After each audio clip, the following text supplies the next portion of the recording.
Good evening, everyone, and welcome to the Northern New Jersey Community Foundation's webinar, Improving Food Security Through Gardening. Thank you for taking some time out of this hot day to join us and learn about some of the efforts going on around Northern New Jersey and across the state. We have an amazing panel here tonight, and we want to give the majority of time to them, but first, tell you a little bit about who Northern New Jersey Community Foundation is and who I am. I'm Mary Blanusha, the Executive Director of the Northern New Jersey Community Foundation, and we are a nonprofit organization based in Hackensack, New Jersey.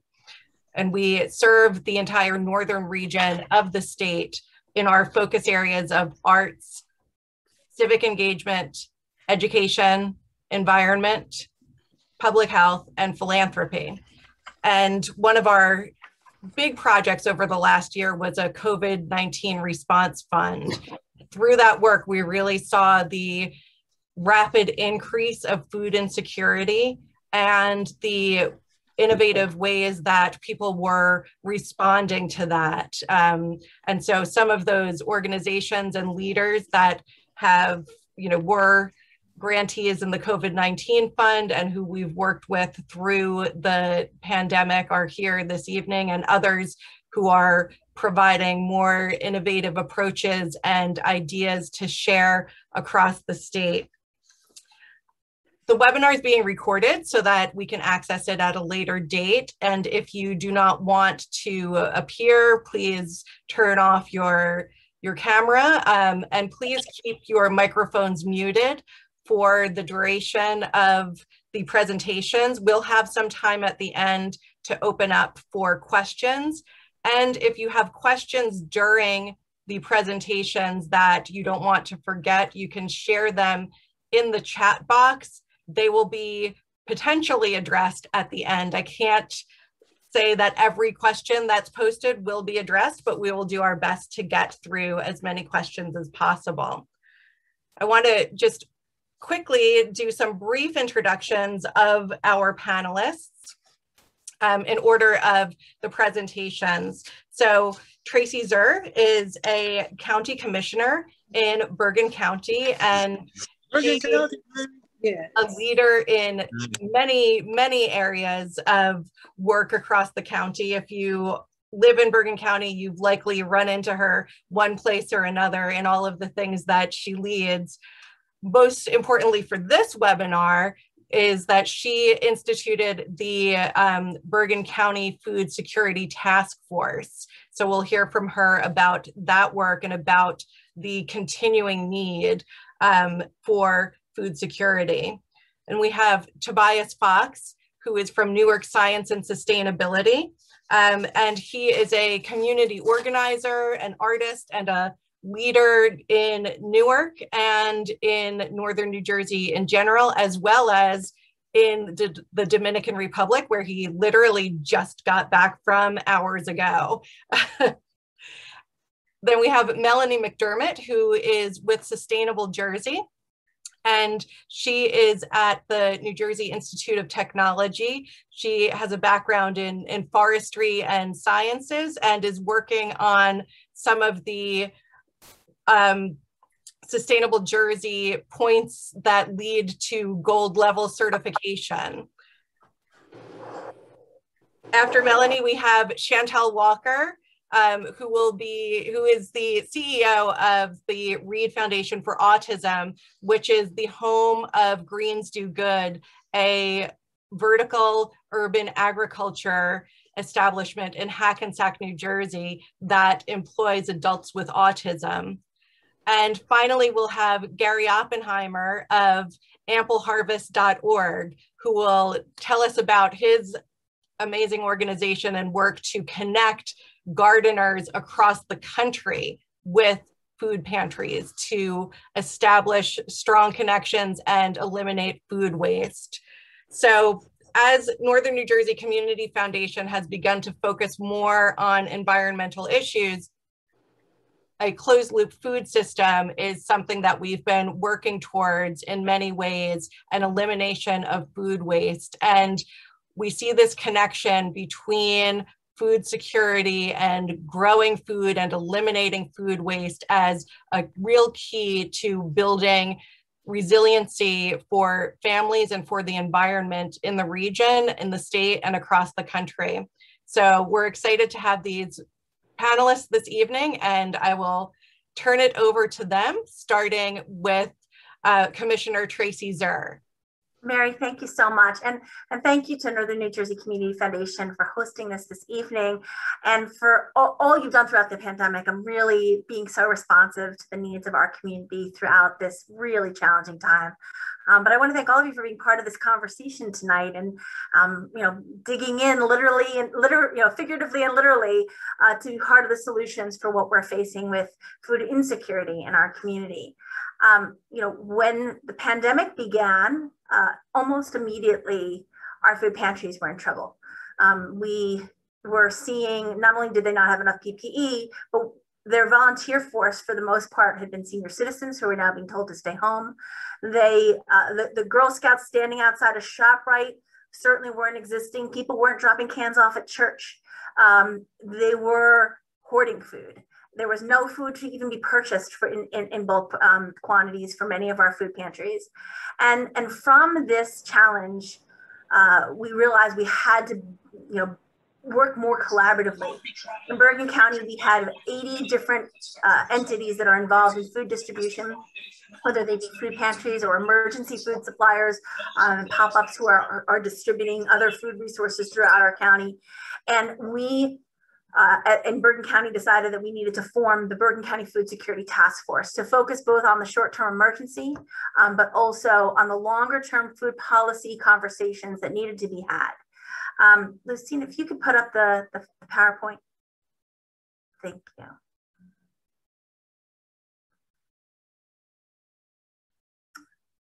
So those little, this is the cover page for our website, and it has you can click onto it and find all the food pantries within Bergen County. So just for your curiosity, if you want to connect to them going forward. So throughout the pandemic, we saw a massive increase in need at our food pantries.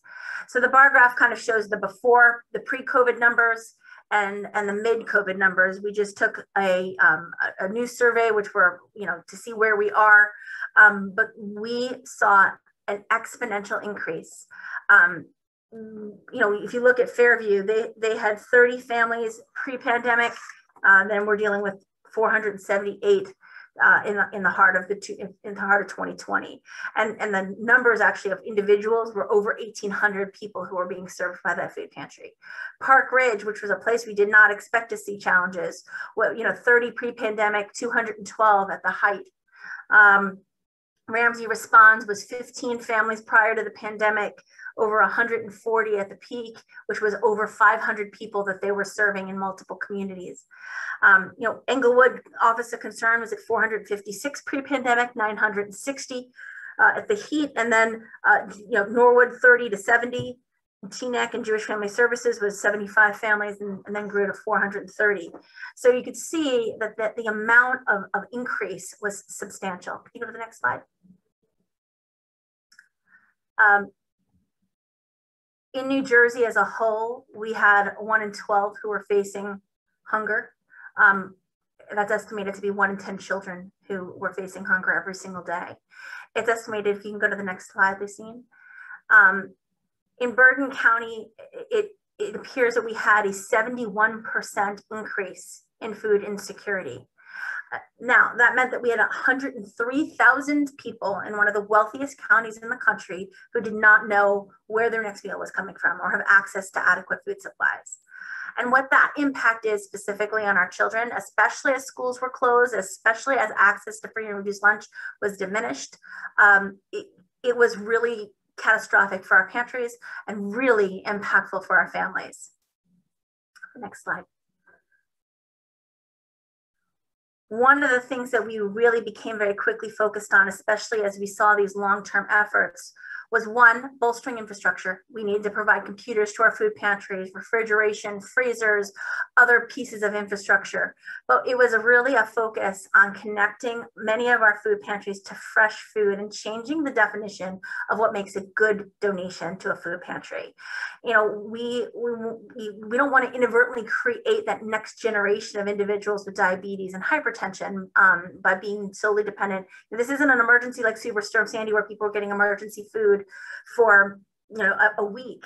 This is facing at the peak of the pandemic, we had 1 in 5 who was unemployed, which meant really long-term usage of our food pantry system for so many families who were struggling throughout the pandemic, and so many seniors who also just didn't have access to food.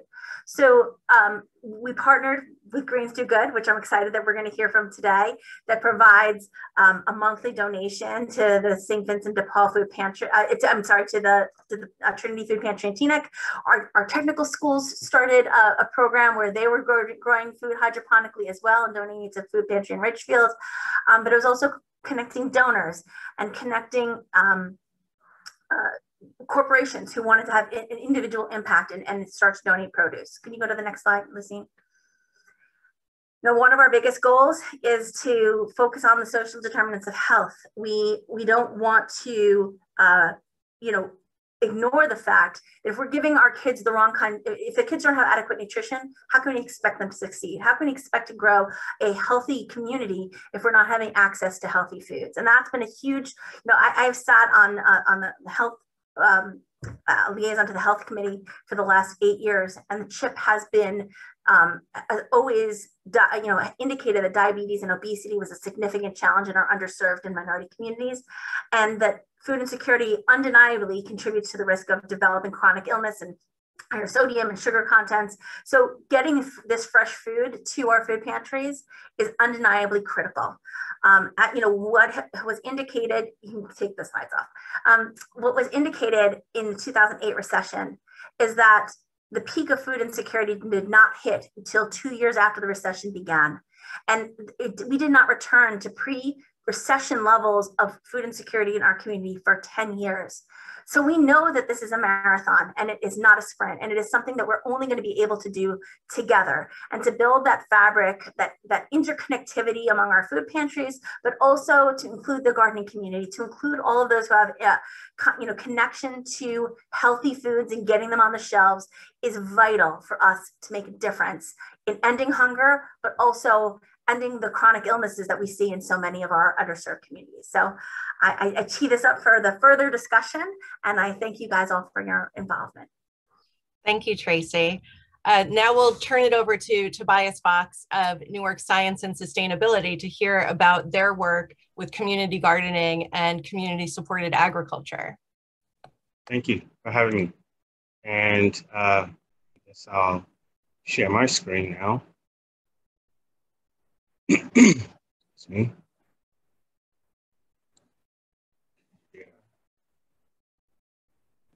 Yeah. Okay, I'm just going to jump right into it.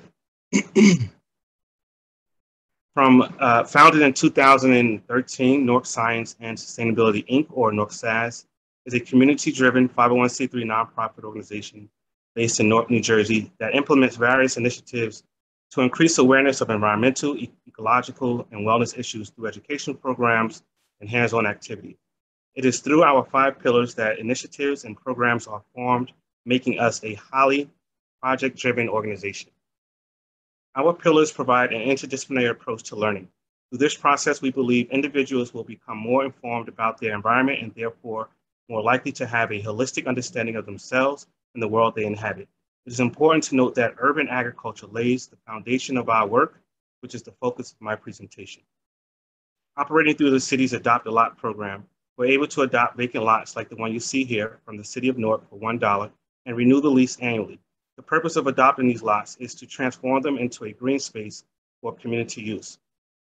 We adopted this lot in 2015 and transformed it into the Garden of Hope. It is our belief that gardens in and of themselves are the real-life symbols of hope. From the garden, we're able to launch our Art Grows in Newark program. This focuses on ages 4 and 5-year-olds. Art Grows in Newark integrates visual arts and art therapy with agricultural practices in order to foster environmental stewardship, strong community engagement, and a culture of hope and social change. There's also our Sustainability Ambassador Program geared toward youth ages 11 to 16. Herbalism, or the healing properties of herbs, is a workshop that informs people about the nutritional value and health benefits of herbs. The workshop also includes a hands-on do-it-yourself component in which participants create and take home an herbal remedy for their own use.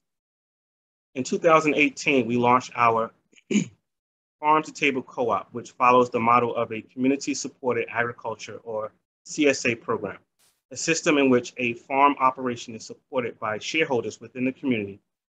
Individuals are able to make an advance payment of $395 to receive weekly fresh, locally grown produce packages, feeding 2 to 4 people for 20 weeks. There are those who find $395 to be a financial burden.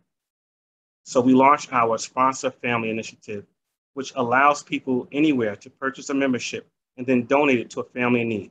The sponsor's membership ensures that fresh, healthy food reaches the tables of those residing in neighborhoods throughout Newark that have no reliable access to a sufficient quantity of affordable, nutritious food. Here are 2 community gardens during the peak season with members of our Farm-to-Table Co-op. We are currently transforming our Garden of Hope into a year-round sustainable urban farm and an agricultural hub center. It will be the first of its kind in Newark. We plan to have the construction completed by late fall. As we move forward and urban agriculture continues to play a significant role in community development, we will need policies that support the creation, protection, and long-term sustainability of urban agriculture, which would help create career pathways for green jobs. The various degree titles you see are being pursued by college students throughout New Jersey that have interned for our organization. Strong policy would also stimulate a local economy and give rise to a new generation of ecopreneurs. An ecopreneur is someone who either creates or sells environmentally friendly or sustainable products and services and spreads awareness about the environment. The products or services could include growing and selling locally grown organic foods, recycling efforts or drives, or grain-conscious construction. As Richard Buckminster Bucky Fuller, who was an American architect, systems theorist, author, designer, and inventor, stated, in order to change an existing paradigm, you do not struggle and try to change a problematic model. You create a new model and make the old one obsolete. That, in essence, is the highest service to which we are all being called. And as Jacques Fresco, who was an American social engineer and founder of the Venus Project, stated, if you think you can't change the world, it just means you're not one of those that will. I'd like to acknowledge our community partners for their collaboration and supporting Newark SAS, and thank you for allowing me this opportunity. Thank you, Tobias. That was great. And I'm sure we'll have a lot of follow-up in the Q&A section. Our next speaker is Melanie McDermott from Sustainable Jersey. Hi, thank you so much, Mary, and thank you so much to your foundation for all the good work you're doing here in our state. I want to acknowledge my home institution of the College of New Jersey, which is where Sustainable Jersey is based, and I'm the senior researcher there. And for those of you who are not as familiar with our program, we exist to promote and advance sustainability at the community level. And we do that primarily through recognizing municipalities and also schools. We have 2 parallel programs for doing the work on the ground, the good work like we've just heard about from Newark that is moving the needle towards sustainability. Our notion of sustainability is and always has been that a sustainable food system and social justice is part and parcel of an integrated and holistic understanding of sustainability. As Mary referred to, the social determinants of health, the upstream determinants of what make determinants and possibilities of what make for sustainable communities is what we're trying to look for, foster, and promote. So in brief, To be part of our program, municipalities or schools form green teams, which have to have somebody from the governing body or the school board on them so that they're officially adopted and there's buy-in, and all you wonderful volunteers out there. And green teams earn points by doing actions, which can be found on our website, sustainablejersey.com.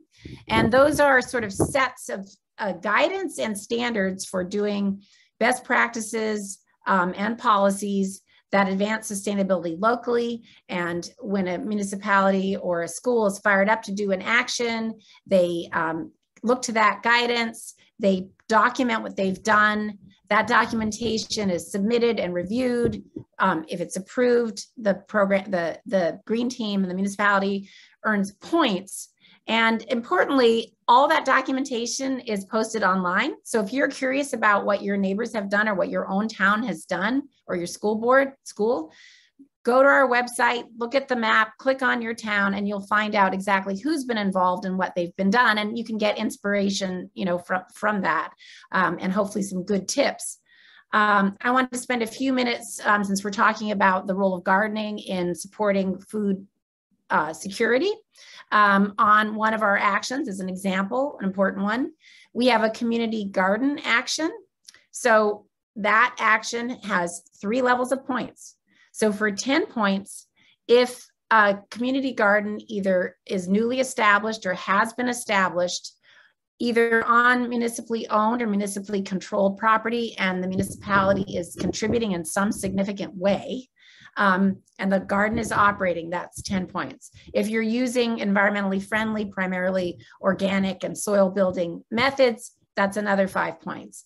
And really important for our topic today, if you are, the community garden is donating fresh produce to a recipient in need, such as a food bank, a pantry, a senior center, or some other local distribution center, then that's 5 extra points. And you would document that by, and you would also accomplish that by, creating a plan and explaining how does it work? Do individual members donate their own surplus harvest from their plots? Is there plots that are specifically set aside for the purpose of donation? Who does the harvesting, who does the delivering, and keep track of your donations so we can, so you can share how many pounds have been donated, and finally and importantly, celebrate your accomplishments, promote them. So a couple examples, Madison Borough, quoting from their certification application, they wrote, "All of the produce from our 3 year-round hoop houses is donated to local congregate feeding operations, such as the Morristown Soup Kitchen and the Interfaith Food Pantry. There's a cooler in our shed for all gardeners to donate their excess or unwanted produce. Over the last few seasons, the garden donated thousands of pounds of fresh produce." So they both had specifically dedicated plots where members volunteer their time to grow the food. And then if the individual members have surplus, there's a place, a cooler where they can store them, and there's a distribution system. Hopatcong did something innovative as kind of reminding me that I should wrap up. They had, at their block party, they had individual sponsor plants, like individual, tomato plant that was then tended and harvested. And I just really quickly want to tell you that we are in the process, Sustainable Jersey, in the process of developing new actions in the area that makes that connection between food recovery, reducing food waste, and promoting food security. I invite everyone on the call to connect with us and share your good ideas about what's important. And we hope that you green teams out there are excited to dig in, sorry for the pun, and do the community garden action, especially with the donation level, and look for our new food security actions that will be posted soon. Thank you so much. Thank you, Melanie. And next we're going to go to Chantel Walker and Jen Faust, who will be talking about how vertical agriculture can support year-round access to fresh produce, as well as provide job training opportunities. So I will turn it over to Chantel and Jen. Hi, everyone. I'm Chantel Walker, and we're keeping such inspiring company tonight, and I thank you all for being here. My gift to you this evening is that I'm asking Jen Faust to take a fair portion of this presentation because, number one, who wants to listen to this? And number two, Jen is our operations director and overall Greens Do Good guru. And so I'd like to introduce her and have her start the presentation. Jen, I will get this going here so I can share my screen. Thank you. And I'm sorry that you're not feeling well, but I'm so happy and proud to represent Greens Do Good. Next slide, please. So we are a 3,300 square foot facility in Hackensack, New Jersey. And we built this indoor hydroponic vertical farm to do two things. The first thing was to provide the freshest produce in a very sustainable way. But the second thing was really to employ or provide employment opportunities for adults with autism. We have 15 towers, 6 levels, so we grow up instead of out. We're a very small footprint compared to other vertical farms, but I think we pack a pretty good impact. Next slide. So just a few farm facts. So we're soil free. We never use soil. We never use pesticides, herbicides. Our growing mediums are all organic and recyclable, like rock wool, cocoa coir, iHort plugs, and jute pads. We're environmentally friendly. We use energy efficient LED light bulbs. We use Hackensack water and filter it through a reverse osmosis system. And we continue that loop of water filtration, reusing water as much as we can. Again, we're space saving. We produce as much produce as we can in stacked trays. And because it's a controlled indoor environment, we can grow 365 days a year.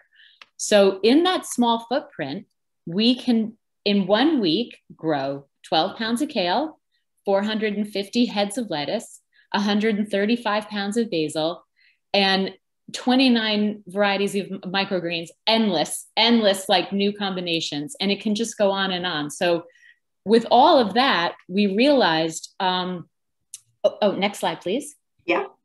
Over the next decade, nearly 1 million teens will enter adulthood and age out of their school-based autism services. And what we realized is this indoor hydroponic farm, the responsibilities and the tasks required to run this farm are a perfect match for our adults with autism. We always take, obviously, preference and inclination and aptitude into consideration, but boy, there are so many smiles on the farm floor every single day.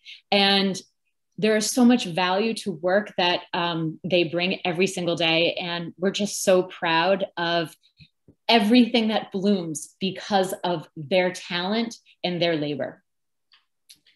Thanks, Jen. Mm-hmm. Now you guys are stuck with me.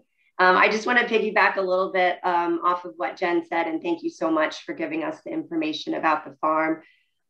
We know that of the 1 million teens with autism that are aging out of their entitlement services that Jen just talked to you about, nearly half of those, when they get to age 25, will have never held a paying job. And I think that we can all agree that the pride felt from a job well done is no different for an adult with autism than it is for all of us. And so while those statistics for un- and underemployment in our population are very staggering, Greens Do Good really seeks to affect positive change in that area.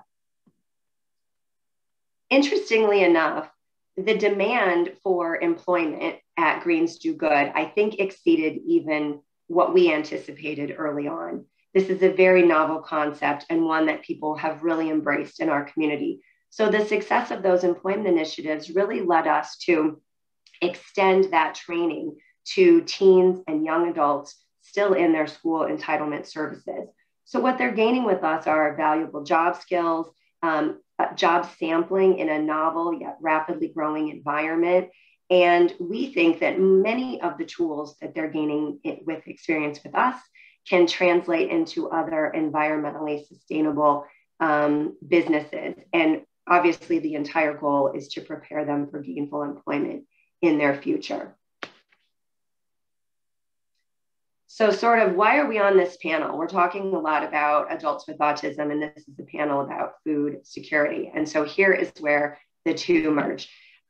We know that people who rely on food donations often lack access to fresh, organic, locally grown produce. And so we felt like we were very uniquely positioned to get involved here. During the pandemic, really at the height of the pandemic, we wanted to do our part to connect with our community and help in any way that we could. So since February, we have been donating 160 heads of fresh butterhead lettuce to the St. Vincent de Paul Food Pantry at the Holy Trinity Church in Hackensack. And when we have additional surplus of kale, arugula, microgreens, and basil, we send that along as well for the enjoyment of the 150 or so families that are served by the food pantry. So when I think about the future of sustainable farming, it goes so much beyond these pictures that you're seeing here of our farm, so much more than this 3,300 square foot warehouse. We know that we can grow on a rooftop and we can grow in a shipping container. And things are just changing so rapidly that the future is really limitless. And there's this really unique intersection between sustainability and community need, and this underemployed yet incredibly talented and very, very capable workforce. So what I'd like to impart to all of you today is, I'd like to invite and challenge you to think about, recognizing needs in your own communities. And, is there a way that we can spark a conversation together for mutual benefit? That's really what we are all about at Greens Do Good and about READ in general. We love partnering with our communities. And so how are you going to do that? Visit us at our website, find out more about our process and our produce, but also please connect with Jen and I. We love talking about employing adults with autism. We love talking about Greens Do Good. Thank you. Thank you, Chantel and Jen, for that presentation. And I think we've heard a lot about it, different approaches to farming and gardening and the issues of food security. And our final presenter, Gary Oppenheim of ampleharvest.org, will kind of make the connection for us. How do we bridge the gap between those who are producing the food and those who are in need? So now we'll turn it over to Gary. Thank you, everybody. And Chantel, despite the way you're feeling, you sounded great. So your voice is fine. Let me get my presentation open here. So I'm the executive director and founder of a national program, nonprofit called AmpleHarvest.org, which spawned from this Sustainable West Milford program in West Milford, New Jersey. So West Milford is the home of this game-changing solution to food waste and hunger across America. Normally, if I were meeting with you in person, I'd be giving you my cards, but instead you have a QR code. I'll leave it for a few seconds. If anybody wants to grab it, that'll bring up my card. It'll also be on the last slide if you want to get it. The theory of change in the work that we do is that solutions should be simple, they should scale, and they should have lasting impact. That's how I approach solving problems. And the way it's done is you want to reach people who already want to solve the problem, educate them more about it, enable them to solve the problem, and then most importantly, get out of their way. Let their big heart and their energy do all of the heavy lifting. The work AmpleHarvest.org does is focused on both hunger and the waste of food, but we're not focused on the food. We're focused on the problems that we believe contribute to hunger and malnutrition, which are misinformation and missing information. So in the information landscape coming into it, and AmpleHarvest.org was 11 years old. So when I came into it, gardeners always hated wasting their surplus harvest. We all hated that. And food pantries always wanted fresh food. That was the landscape that we were all in. The misinformation was that we gardeners were always told, jars, cans, boxes, no fresh food. We're told we're not allowed to donate fresh food. The food pantries were misinformed. They thought they couldn't accept fresh food and that they would need costly refrigeration. The missing information was gardeners had no idea of where to find a food pantry, and they didn't know best day and time of week to do it. By the way, remember in 2009, the internet was still growing, but still most food pantries are not even today on the internet. And food pantries didn't even know gardeners had food that they wanted to donate. So that was the landscape that we were in. So across New Jersey and across America, we have two audiences. One, we used to have 42 million, but with the pandemic, we now have 62 million people in America who garden, not farmers, gardeners. That's 40% of all households. And they're in home gardens, community gardens, rooftop gardens, container gardens, and yes, some people actually have a small farm out in the backyard or something like that. And they grow enough surplus to feed 28 million people. This is the extra tomatoes, the extra zucchini, 28 million people a year in America. We also have 42 million people, according to Feeding America, nationwide who are food insecure. And this problem has obviously gotten worse with the pandemic. So the average person, average family going to a food pantry sees shelves like this. Why? Because we were all told jars, cans, boxes, but no fresh food. Here's the kicker. The gardener with the food and the food pantry, the hungry family in the community, they're neighbors. They live side by side in communities across the country. So the problem why I couldn't donate fresh food was there was a architectural flaw, for lack of a better word, in Feeding America's network. Food takes too long to go from a food drive to a food pantry. It can take days or weeks. It typically processes through a regional food bank. That time delay is fine for jars and cans and boxes, but doesn't work for fresh food. Except when I found an information solution, it solved the problem. The idea was to build a cloud-based, an internet-based solution that did two primary things. Again, information-based. One was to make gardeners aware they could donate the food. The other was to make the pantries visible and accessible, and then for us to get out of the way. So the architecture is that a gardener, and this is a real gardener named Sean in Texas, comes to ampleharvest.org to find a food pantry in his own community. The food pantry had signed up on ampleharvest.org to be found, but once Sean knows that the food pantry is there and when to donate it, we're out of the picture. For the rest of Sean's gardening life, he can donate that extra food from his garden to the neighborhood food pantry as easily as you're donating clothing, old clothing to a thrift shop. So we're not managing the food, we're sort of setting up the connection, unleashing Sean's passion to do good, unleashing the produce of his community, and then letting it's a gravity-assisted solution. So how does it work? Pick any town in New Jersey or any town in America, drop a pin in it, we'll call that a food pantry, draw a 9-mile circle radius around it. That's approximately 250 square miles or a 20-minute drive, except in Bergen County where nothing's a 20-minute drive. And I want you to imagine I'm sorry, it's an animation that didn't work. All of these gardeners here could now funnel their food to that food pantry this year and the rest of their gardening life. That is the solution. So is there a food pantry near me? Well, we have more than 300 food pantries that belong to ampleharvest.org in 168 communities in New Jersey and 9,000 in 4,200 communities across America, including Alaska and Hawaii. And we're working to build an expansion for both tribal, Indian country, tribal lands across the country, and ultimately Puerto Rico and the territories. This is what our network looks like. And every one of those pins is a food pantry that joined ampleharvest.org and said, I want food. We need food from the community for our family. How does it work from the gardener's perspective? They key in their address. This is a map from this afternoon, so you can see our real-time information. They select the food pantry that's most convenient to them, click on it, and up comes all of the information about that food pantry that they've given us. Here's the important thing, the donation times. Food pantries have been terrified of the idea that they had to spend a lot of money to buy refrigeration and storage. We're facilitating donation of the food from the gardener to the food pantry just before the food insecure families come in to get their food. The food goes from your garden to the food pantry to a hungry family's dinner table in hours on a same-day basis. More importantly, they're getting food fresher than you and I can get in a supermarket.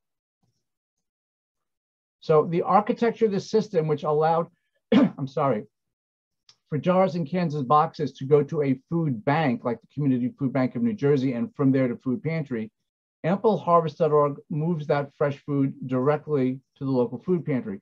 We have, in effect, and forgive, I'm going to steal a word that didn't exist 11 years ago, Uberized the entire system. Important points to know. Number one, there's no donation too small. If you got 5 tomatoes, donate it. It shouldn't go to waste. Somebody needs it. The donation of food to a nonprofit like a food pantry is protected by the federal law, by the Emerson Food Safety Act. If somebody gets a bellyache, if there's no gross negligence, I promise you won't be sued. And the deductions of the food itself are tax deductible. And we actually have a form online that you can fill out to give to your accountant. Social distancing was built into ampleharvest.org long before I ever heard the word social distancing. But this is not a gleaning program where people working together in close quarters. This is where individual gardeners grow, harvest, and donate. COVID safety guidance is on this site. The fresh food donations, as you all know right now, are so much more important than ever if you're trying to maintain your health, maintain immunity, and actually, if you have to recover from COVID, and it promotes community engagement. This is what food can look like when it's coming from a backyard garden or a community garden. And this is what it looks like when a hungry family goes into a food pantry to get food. Our theory of impact is that you can spark an idea and ignite others and let it go. And this is what we do with gardeners across America and what I'm doing with you. We are always looking for more corporate partnerships. We have a small number of the companies that work with and support ampleharvest.org. By the way, this presentation is available online. I'll give you the link in a minute as a PDF, so you'll be able to download it. People can actually sponsor an individual food pantry so that they, in memory of somebody, in honor of somebody, or just because they're a good cookie, and for a full year, their name appears on the top of that food pantry's listing. We have corporate sponsorships that cover for the entire state, if that's what a business wants. The biggest thing that you can do is tell your friends and your family here in Jersey and across America that the solution to hunger is in their backyard, that if they garden, they can donate the food. If they know a food pantry in their community, their food pantry should sign up and join ampleharvest.org so they can get the benefit of the fresh food from the community. And we're also looking to grow our organization and grow the diversity of our board. This has been an important thing on my agenda for quite a while. And of course, we always welcome donations from anybody who wants to help the work that we're doing. This is the page I promised you. Go to ampleharvest.org/NNJCF, and you will have more information, including a PDF of this PowerPoint presentation, TED Talks, and all sorts of other stuff if you want to learn more about ampleharvest.org. I'm thrilled to have been speaking with everybody and looking forward to questions from anyone. And if you need that QR code, there it is again. So thank you very, very much. It's a pleasure being here. Thank you. Thank you, Gary. That was really informative. And I know we're a little late on time, so I want to ask one personal follow-up question of Tobias, and then we'll open it up to the audience for questions as well. So audience members, if you have a question, if you want to just put a note in the chat that you have a question, and then I can call on you after my question to Tobias, which is, given the approach that you have that's really community-based and community engaging, I'm curious about the roles that community members play in the growing and distribution of the food, and wonder if you could tell us a little bit more about that. Okay, cool. So the approach is correct. It's community agriculture. It's it's also the work that I've been fortunate to extend over into the Dominican Republic. But and so because I have spent about 10 years of practice of organizing, seeing what works, what don't work in different communities, it allowed me to create and bring this kind of strategic organizing approach to agriculture. And so one thing is we can't approach it with assumptions. And so I've been fortunate to travel to Jackson, Mississippi, New Orleans, DC, just all over the country. And community engagement is the #1 challenge in all of these places I've been to. And so it's nothing unique to where I'm at in Newark, but it's just a challenge across the board. Why? One is because it's still a labor of love. It's intense work. And two, not everybody wants to do it for free. Not everybody wants to do it for free. And so I've spoken to a lot of people, youth included, and he says, yeah, we know eating kale is healthy for us, but that's still work. Are you going to pay me for that? You know? And so, my approach is to meet people where they are and start with your core group of people, which is going to be small, the core group of people who actually want to be a part of that work. And then you let it build from there. And so that has been my approach. My educational background consists of creative writing, book publishing, filmmaking. And I'm also a photographer. So I use these mediums to kind of help tell these stories to get other people engaged and involved as well. Thanks, Tobias. I want to open it up to the audience to see if anyone has a question. If you want to jump in and ask a question, you can unmute yourself and let us know who you are and what your question is.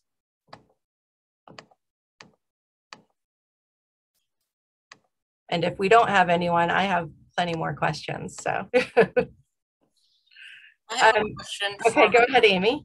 Thank you. I have a question for Gary Oppenheimer. To get listed on the Ample Harvest website, is there a fee for that? No. The requirement is that, first of all, it's totally free to gardeners and it's totally free to food programs. So that's totally free. We're entirely foundation, donation, generosity funded, but no, the gardeners free and the pantry's free. Our requirement for being listed on ampleharvest.org is very simple. You must be or be affiliated with a nonprofit and you must distribute the food for free. So while we are built ideally for a food pantry, if you are a soup kitchen, a battered women's shelter, a summer feeding program, and meet those two criteria, you should sign up. Okay, great, thank you. Sure. Great. Anyone else have a question they want to jump in with?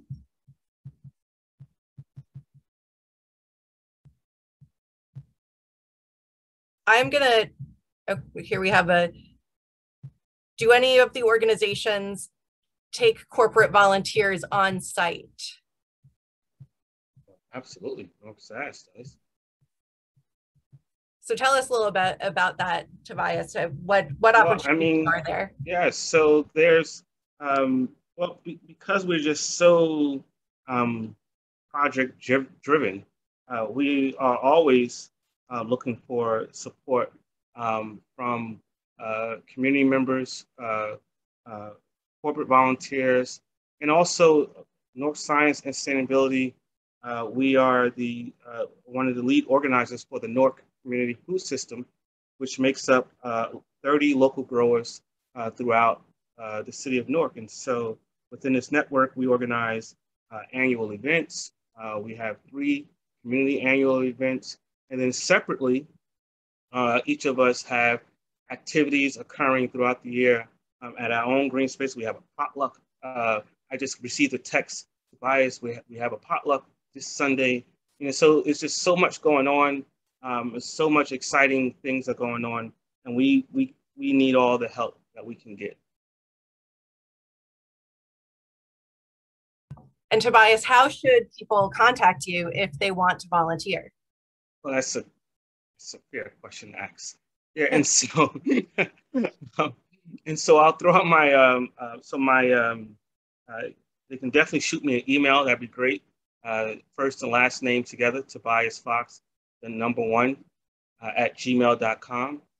And they can also send me a text or call on my cell, 646-399-0337. Great. Thanks, Tobias. Mm-hmm. I think we had some inter-panelist questions. I want to let Melanie ask a question that she had. Hi, this question is for Gary. One thing I've heard about the sort of information internet-based solutions, specifically with regard to food pantries and the like, is the real difficulty of keeping them up to date, that a lot of these things are just changing. The contact information is changing. It becomes out of date very, very quickly. Or, you know, organizations pop up and go away and they take different forms. So how have you addressed that challenge? Oh God, you described my biggest headache other than money. It's a really valid point. The majority of food pantries and similar are run by your grandparents volunteering in the basement of a house of worship. They're not very tech savvy. The first thing they're trying to do is simply do their work. So we're always chasing the system to try to keep the stuff up to date. We have volunteers that do help us with doing that. Google and Deloitte, and I think soon BlackRock are going to be helping, but this is an ongoing slog on our behalf. But I can tell you this, Gesundheit, Chantel, I can tell you this, if you think we're having problems and we're in this space and we know it intimately, we've been doing this for a decade, imagine how much more difficult it is for the average gardener on the street to try to track down the information. So yes, this is a huge challenge for us. And it's going to be a challenge for us. I don't see that changing. We are it's an ongoing effort. Every year and a half, we do a major effort with the help of corporate volunteers, not on site, but remotely, to do more updating. It's a problem, and that's just the reality on the ground. Food pantries, often in many other parts of the country, don't have internet. You'd be stunned at how many are still using fax. Very often, if they have an email, it's your grandmother's cell phone number. So you're not even talking to the food pantry you're getting. This is the landscape we're operating in. And so on the one hand, I've got an antiquated, challenging environment to work in where there's a desperate need for food. And on the other hand, there are 62 million people out there who just desperately want to donate that surplus harvest. By the way, I didn't say this in my piece, but we've done studies, and you can look at ampleharvest.org/study to see it. But 80% of gardeners, 4 out of 5, given the opportunity, want to donate food. And 2/3 of gardeners, once they know they can donate, if they have the space, will expand their own garden for doing so. I actually expanded my garden last year just to help out additionally with COVID, and my garden's already the size of a small swimming pool. So we want to do good. None of us have ever bought a packet of seeds and used every seed. So if there's more space, we use it. But yeah, thank you. It's a great question and it's a great headache. And I would like to add to that. I mean, one of the things we first discovered in Bergen County was that 15 of our food pantries didn't even have a computer, but they were actually using pens and papers and making lists of, you know, back in like 1957. One of the things that we're going to be doing with the, you know, a bit of our American Rescue dollars is investing in technology and making sure that folks are trained how to use it. We're building out a platform and a portal that will allow not only easier data collection, allow an intranet so that pantries can talk to each other easier. If they've got extra something, we can get it to the folks who have distributions the next day, but also to do some kind of crowdsourcing platform so that they can put up the things that they really need rather than that jar of leftover sun-dried tomatoes in the back of your cabinet. So, you know, but the getting the information has been really a sizable challenge, and hours change, especially throughout this pandemic. It was, you know, one of our biggest headaches. Let me add one more thing, by the way, because the next step we're about to do is going to give us even bigger headaches. For those of you who are familiar with Indian country, how many reservations are in the Midwest, there are many places where you don't have a street address. The place you're going to is go to the gas station, turn right, travel half a mile, and it's by the tree. That's literally how, and we are based on the Google Maps system, which involves a street address. We have technology now that will allow us to bypass it, but it's one of those other challenges that we have to backspace technology into to meet the reality on the ground to have the maximum impact that we can. Thank you. Anyone else in the audience have a question?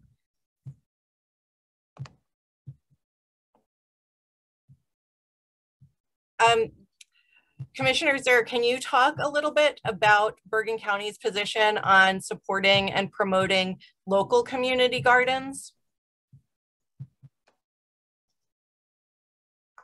Tracy, you're muted. Gosh, I can't wait till that becomes not a reality. We just finished our Parks Master Plan, which actually addressed specifically the issue of trying to develop community gardens within our county park system. It is something that we're doing actively as far as promoting and talking to so many of our municipalities and connecting them to possible, grant opportunities, and it may even be something, depending upon how much money we ultimately can allocate to American Rescue Act, that we do incentivize. So it is certainly something that we think is important. Getting people together as a community around something so healthy and community building like gardening is really important, but providing the nutritious produce to our food pantries is really what's so valuable and vital. So yeah, digging in, happy to explore it even further with anyone who has input. Yeah, I think we'd love to talk with you more about that as well, Tracy. And I'd be interested in finding out, both in Bergen County and in other areas, any efforts to incorporate some vertical farming into community gardens to take that model and provide year-round access to fresh produce. That is a much deeper conversation than we have time for in the remaining moments of this call. But I think the bottom line is, we're doing that. We ran a pilot this year at our school at Paramus Tech, where they did hydroponic gardening, and it benefited one of our food pantries. I'd love to see more of that at our schools, because I think there's such a natural synergy between teaching the science of growing and the civics of giving. And so, it really is such a tremendous opportunity for potential. Just like as Gary highlighted, everybody can contribute the little bit of tomatoes they grow. If all of our school systems are becoming part of the solutions, it's gonna lighten the load for everyone and increase the nutritional content and the things that are being received by so many of our food pantries. And what we did specifically in our conversation with Greens Do Good at the outset, and also with our school, is pair them with a pantry in the size and realm of the capacity that they have, so that it's not something where you don't feel like your little bit isn't making a difference. And if we could compile a bunch of folks together, just like Gary is, and crowdsourcing that garden growth and over the joy of that together, it really does make a difference. Every little bit makes a difference. And that's one of the things that I hope everyone takes from this, is that your passion can be translated into direct health benefits for those who are struggling in our community. Yes, thanks, Tracy. And I think, we could go on for another hour or all night talking about these many intricate connected issues. And I love how, all of the organizations and presenters tonight have talked about those connections to education, to engaging young people, and building skills for not only nutritional knowledge, but also skills for the green economy, and how the green economy can help grow our region economically and really establish sustainable practices across the region and the state. So thank you again to everyone. We're just about at 7 o'clock now. So we will wrap up, and we will be sharing the link for this presentation with everyone that registered for the webinar, as well as posting it on our website. And we hope that people will have an opportunity to connect with each other and continue to move forward with connecting their own personal gardening, community gardens, and other approaches to addressing food security across the state and the region and the country. So thank you again to all of our presenters.